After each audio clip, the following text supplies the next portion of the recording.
The day Earth learned it was not alone started like any other.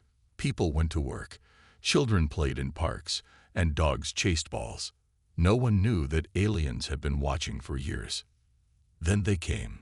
The sky filled with lights that weren't stars or planes.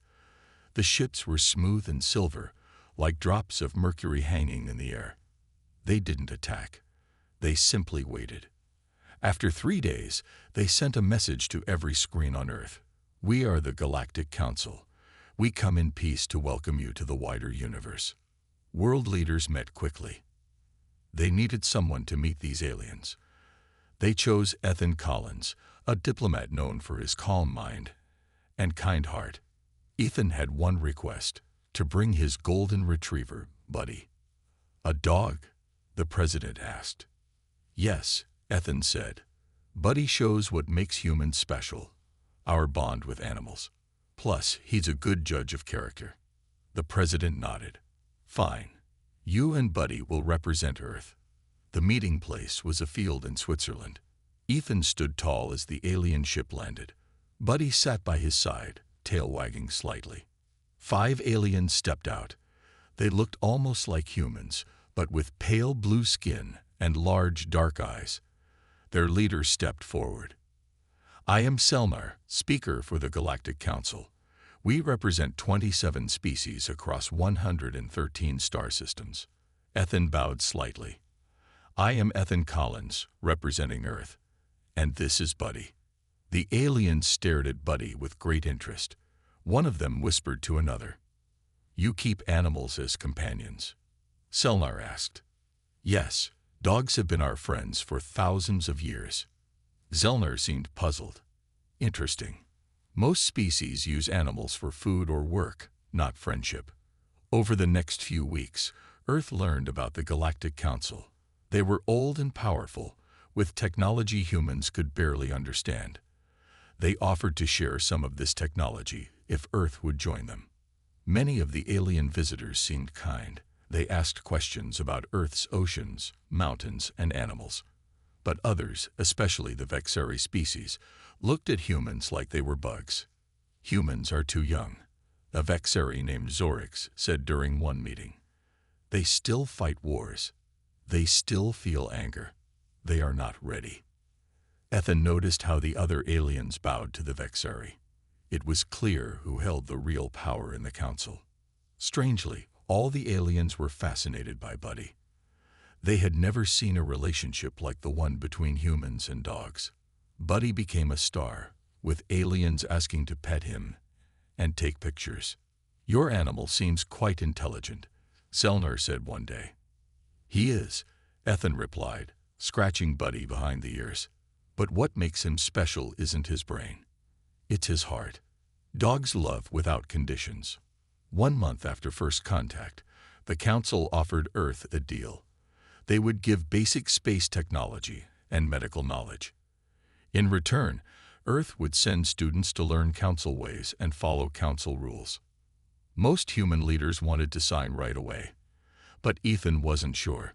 Something felt wrong. That night, Ethan found Buddy sitting by the window, growling softly at the alien ships in the sky. What's wrong, boy? Ethan asked. Buddy just kept growling.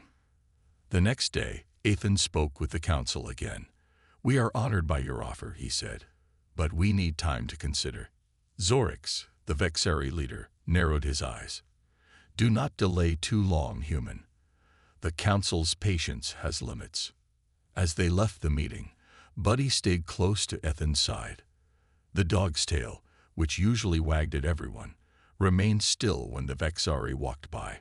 Ethan looked down at his friend. You see something I don't you, boy? Buddy just looked up with wise brown eyes, as if to say, be careful.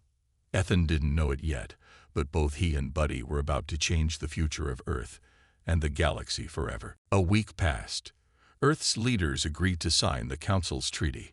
A big ceremony was planned at the new alien embassy in New York. Ethan dressed in his best suit. Buddy wore a special blue collar with the Earth flag on it. They arrived early at the tall glass building that the aliens had built in just 3 days. Remember, be on your best behavior, Ethan told Buddy, who wagged his tail as if to say he understood. The room was full of important people from Earth and aliens from the Council. The Vexeries stood apart from the others, their tall bodies wrapped in shiny purple robes. Zorix, the Vexeri leader, watched Buddy with cold eyes. "You bring the animal to a formal ceremony." "Buddy is part of our delegation," Ethan said. "He represents the bond between humans and Earth's other creatures." Zorix made a sound like a hiss. "Just keep it away from the sacred objects." The ceremony began. Speeches were made. Papers were signed. Everything seemed to be going well. Then it happened. A small round object rolled across the floor, stopping near Buddy. It smelled interesting, and Buddy, being a dog, went to sniff it. "No," Zorix shouted. "The sacred orb." Before Ethan could call Buddy back, Zorix pulled out a thin silver rod. A beam of light shot out, hitting Buddy square in the chest. Buddy made one small yelp, then fell to the floor. He didn't move again. "Buddy." Ethan ran to his dog, dropping to his knees. But it was too late. Buddy was gone. Ethan looked up at Zorix, tears in his eyes. "You killed him. Why?" Zorix put the weapon away calmly. "The animal contaminated a sacred Vexeri object. The punishment is death. These are our ways." The room erupted in chaos. Human security guards drew their guns. Alien diplomats backed away. Selnar rushed between the groups, hands raised. "Please, this is unfortunate, but not cause for violence. It was a necessary removal of contamination according to Vexari law." "He was just a dog," one of the human delegates yelled. "Precisely," Zorix said coldly. "Just an animal. We assumed humans understood the difference between sentient beings and pets." Two security guards had to hold Ethan back. "That just animal was better than any of you," he shouted, tears streaming down his face. The President of the United States walked into the center of the room. Everyone fell silent. "This ceremony is over," she said. Her face was calm, but her eyes were hard as steel.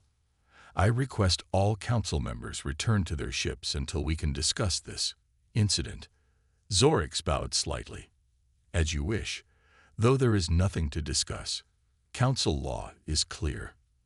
After the aliens left, Ethan sat alone, holding Buddy's body. The President put a hand on his shoulder. "I'm sorry, Ethan. Truly." "They didn't even care," Ethan whispered. "To them, he was nothing." The President's phone rang. She answered it, listened, then hung up.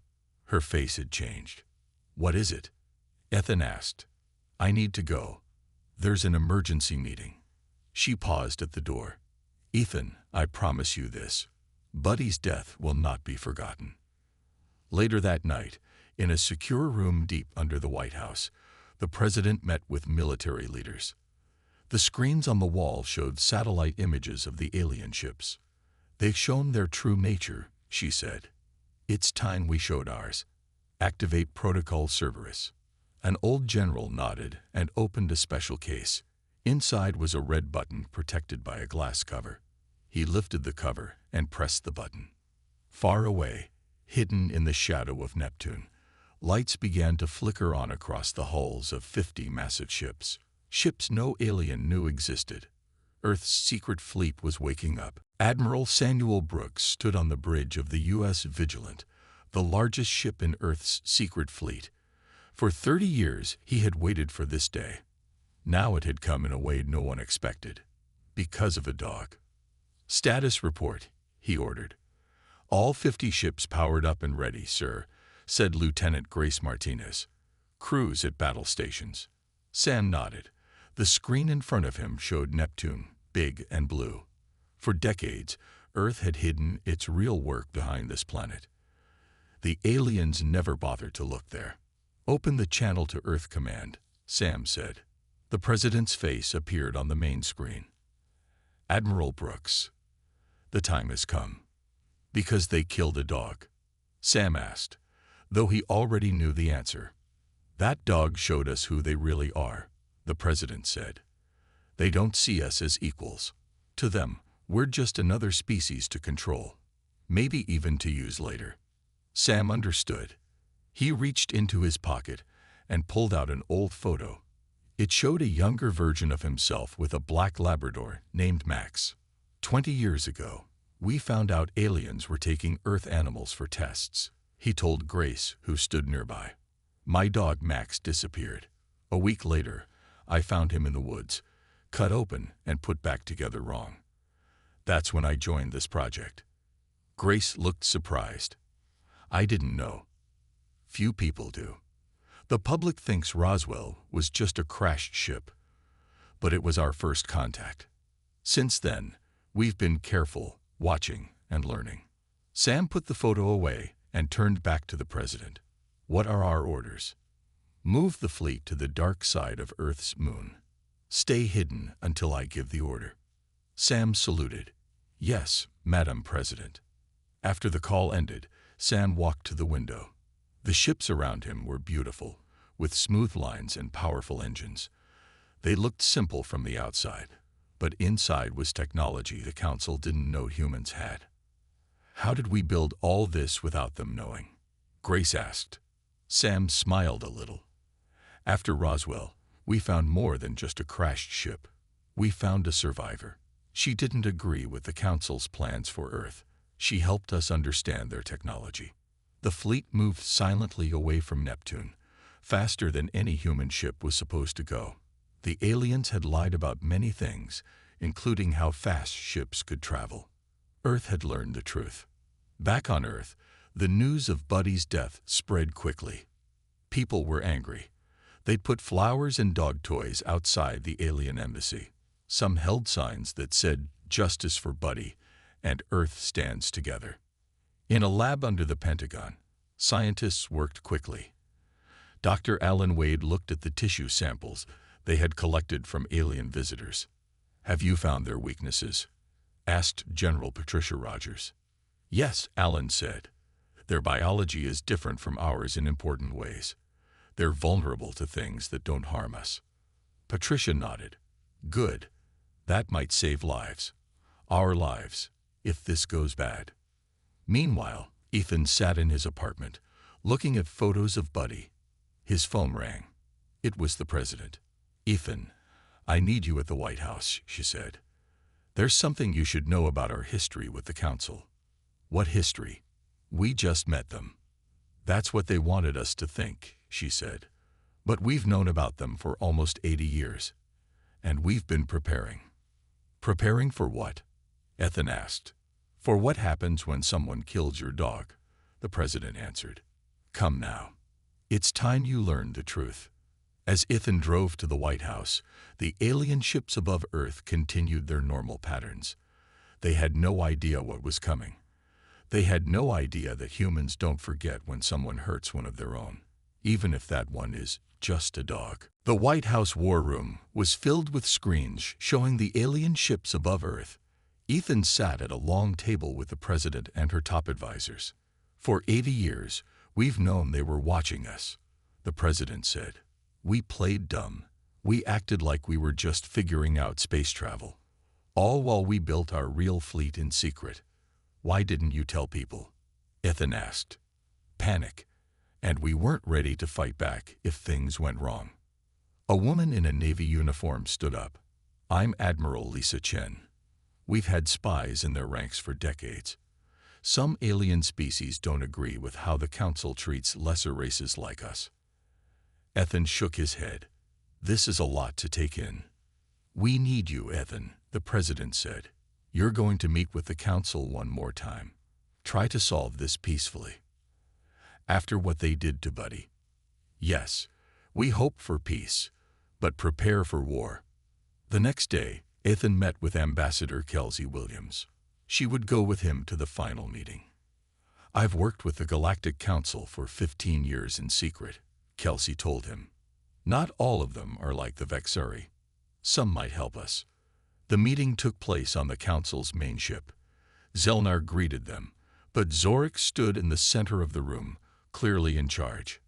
"We understand humans are upset about the animal," Zorik said, "but you must learn our ways if you wish to join the Council." Ethan took a deep breath. We don't want an apology just for Buddy. We want to know why you've been taking Earth animals for experiments for decades. The room went silent. Zorix's face changed. Who told you this? We've known about you since Roswell, Kelsey said. We want a new agreement, one that treats Earth as an equal. Zorix laughed. Equal? You are children playing with toys you don't understand. Then explain the rules to us, Ethan said. The rules are simple, Zorix replied. The strong lead. The weak follow. Humans are weak. And if we don't agree, Kelsey asked. Then you will be taught your place, Zorix said. We have destroyed civilizations more advanced than yours. Ethan stood up. We came offering peace. You chose something else. As they left the ship, Kelsey whispered, Step 1 complete. They think we're backing down. Back on Earth, a coded message went out to hidden agents across the galaxy. Chief Engineer Ryan Carter received it while working on an alien space station. It's time, he told the other humans pretending to be janitors. They nodded and went to their secret tasks. On a mining planet, Alex Reed got the same message. He walked to a hidden room and turned on equipment that would jam alien communications. All across Council space, humans who had been placed years ago began their work. Some broke machines. Others stole information. Many helped friendly aliens escape to safe places. On the U.S. Vigilant, Admiral Brooks received a message from Earth. The last chance for peace has failed, it said. You are authorized to proceed. Sam pressed a button on his chair. All ships prepare to move. Operation Dog's Day is go. The 50 ships of Earth's fleet moved out from behind the moon. Each one was bigger and more powerful than anything the aliens thought humans could build. On the lead ship, Sam spoke to his crew. Today we show the Council who humans really are. They think we're weak because we care for animals, because we feel deeply. They're about to learn that our emotions don't make us weak. They make us strong. The fleet approached Earth, still hidden from alien sensors by technology they didn't know humans had. Soon, the Council would get the surprise of their long lives. And it all started because they killed a dog. Captain Daniel Scott stood on the bridge of the U.S. Nemesis, the most powerful ship in Earth's fleet. Through the large front window, he could see the alien ships hanging above Earth like giant silverfish. They still don't see us, said Laura Bennett, his communications officer. Our cloaking technology is working. Daniel nodded. All ships report ready. Yes, sir. Admiral Brooks says we can begin whenever you're ready. Daniel took a deep breath. For years, he had trained for this moment. Now it was here. Send the message, he ordered. Laura pressed some buttons on her control panel. Broadcasting now, sir. All across Earth, TVs, phones, and computers suddenly showed the same image. Daniel standing on his ship. At the same time, this image appeared on screens throughout Council space. Attention, Galactic Council, Daniel said. I am Captain Daniel Scott of the Earth Defense Fleet. For too long, you have looked down on humanity. You've taken our animals for tests. You've planned to control us. And recently, you killed a dog named Buddy who meant a lot to us. In the Council's main ship, Zorix watched the message with confusion. What Earth fleet? They don't have the technology for space combat. On the screen, Daniel continued. You thought we were weak because we care for animals, because we show emotions. You were wrong. Caring doesn't make us weak. It gives us something to fight for. Suddenly, all 50 of Earth's ships turned off their cloaking devices. They appeared around the Council ships like wolves surrounding sheep. By the stars. Selnar gasped. Where did they come from? Zorix's face turned dark with anger. Impossible. Their ships are bigger than anything they should be able to build. On the U.S. Vigilant, Admiral Brooks gave the order. Disable their weapon systems. No casualties if we can help it. Earth's ships fired beams of blue light. These weren't meant to destroy, just to disable. One by one, the Council ships lost power to their weapons. Sir, Incoming transmission from the Vexari ship, Laura said. Zorix's angry face appeared on the screen. This is an act of war. The Council will destroy your planet for this. No, you won't, Daniel replied calmly. Look at your ships. You can't fire a single shot. And now, look at these. The screen changed to show images from all over Council space. Human agents had disabled key military bases. Some Council races were even helping the humans. We've been preparing for 80 years, Daniel said. We have friends throughout your Council. Races you treated badly are on our side now. Back on Earth, people watched in amazement. They had no idea their planet had such powerful ships. They cheered as the Council ships tried to fight back, but couldn't. On a small Council planet called Artheon, the local people celebrated in the streets. They had suffered under Vexari rule for centuries. Now humans were helping them break free. The Vexari are trying to call for help, Laura reported. Block their signals, Daniel ordered. On the U.S. Vigilant, Admiral Brooks watched as his fleet surrounded the Council ships. He thought of his dog Max, who had died so many years ago. This is for you, boy, he whispered. On the main Council ship, Zorix was shouting orders, but nothing worked. Their weapons were dead. Their calls for help didn't go through. And now, human ships were getting closer. What do they want? Selnar asked, fear in his voice. They want us to know how it feels to be powerless, Zorix replied, like the animals they love so much. The Earth fleet moved into final position. The Council waited to see what would happen next, and humanity showed the galaxy that sometimes the most dangerous thing you can do is underestimate those who seem kind and gentle. Strategic Officer Benjamin Grant stood in front of a large map showing all of Council space. Red dots marked Vexari military bases. Green dots showed friendly alien planets. Blue lines traced the paths of Earth ships as they moved through space. Operation Dog's Day is proceeding as planned, Ben told Admiral Brooks.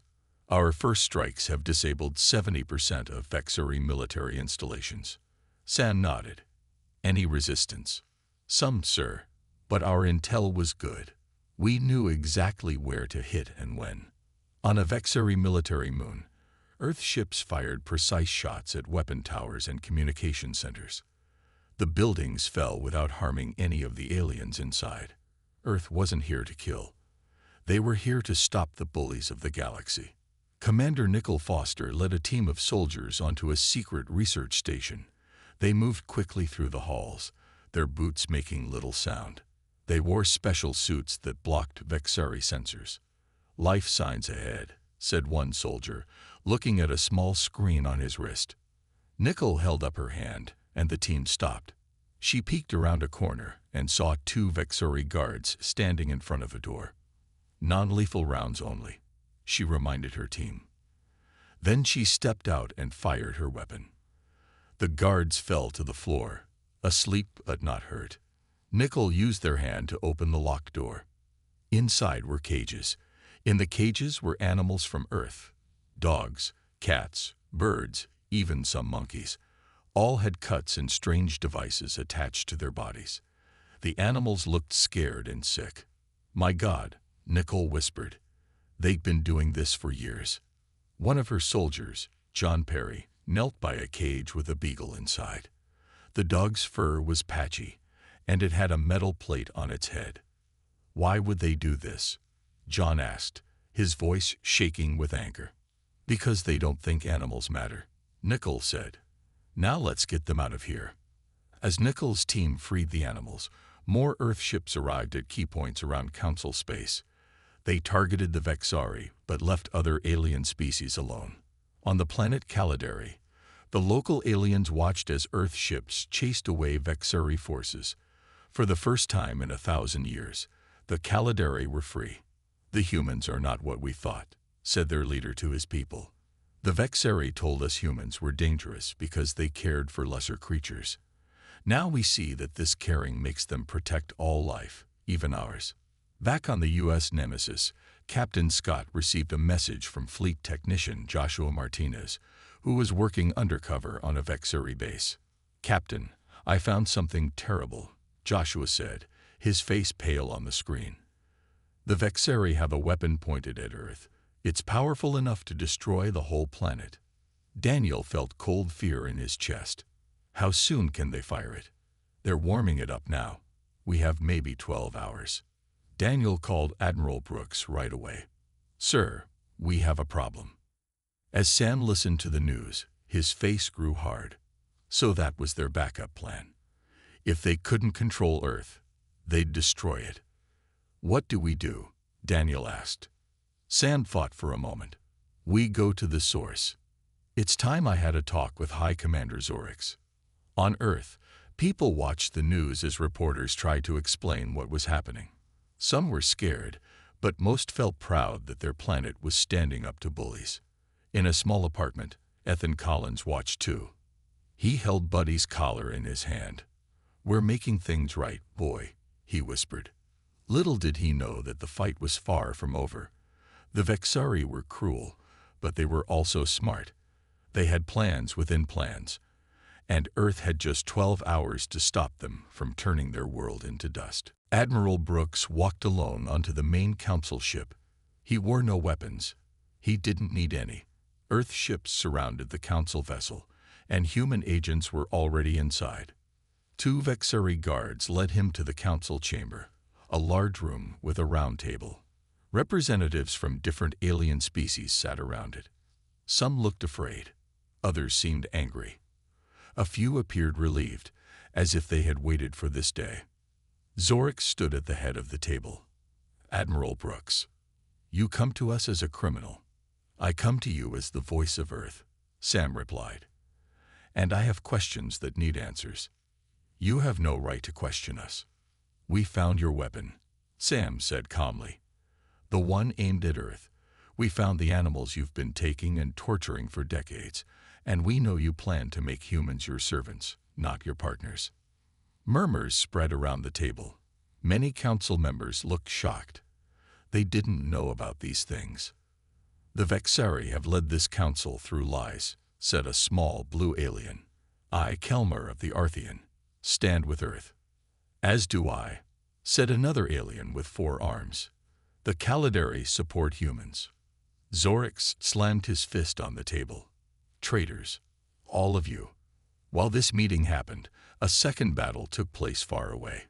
Captain Scott led 3 ships toward a hidden Vexari base built inside an asteroid. This was where the planet-killing weapon was controlled.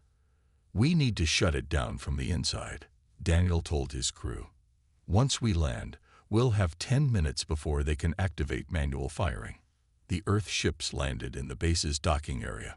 Soldiers ran out, led by Commander Nicole Foster. They moved quickly through metal hallways, following maps stolen by human spies years ago. "The control room should be just ahead," Nicole said. They turned a corner and found 20 Vexuri soldiers waiting for them. Shots were fired from both sides. 3 humans fell. Several Vexari dropped too. "We don't have time for this," Nicole shouted. "Scott, take half the team and go around. We'll keep them busy here." Daniel nodded and led his group through a side passage. They could hear fighting behind them as Nicole's team kept the Vexari distracted. At the main council ship, Admiral Brooks showed evidence of Vexari crimes to the other council members. Pictures of tortured Earth animals, plans to control human minds, secret attacks on other alien worlds. "The Vexari have ruled through fear," Sam said. "But today that ends." The council members voted right there. The Vexari would no longer lead them. But Zorix wasn't done. "Fools," he shouted. "Our weapon will fire in 5 minutes. Earth will be dust, and you'll all be punished." He pulled out a small device with a red button. One press, and the weapon fires early. At the asteroid base, Daniel and his team reached the control room. Inside were computers and strange machines. In the center was a clear tube filled with glowing blue energy. "That's it," said fleet technician Joshua Martinez, who had guided them there. "That's what powers the weapon. We need to shut it down." Daniel looked at the complex alien controls. How? I don't know, Joshua admitted. I've never seen this technology before. Back on the council ship, Zorix's finger hovered over the button. Say goodbye to your precious Earth, Admiral. Sam didn't blink. Before you press that, there's something you should know about humans. What's that? Zorix asked. We always have a backup plan. At that exact moment, on Earth, Chief Engineer Ryan Carter activated a special shield. It spread around the planet like a bubble. Technology from the Roswell ship, improved by human engineers. And in the asteroid base, Joshua had a sudden idea. We can't stop it, but we can change its target. He typed quickly on the alien computer. The blue energy in the tube changed color. What did you do? Daniel asked.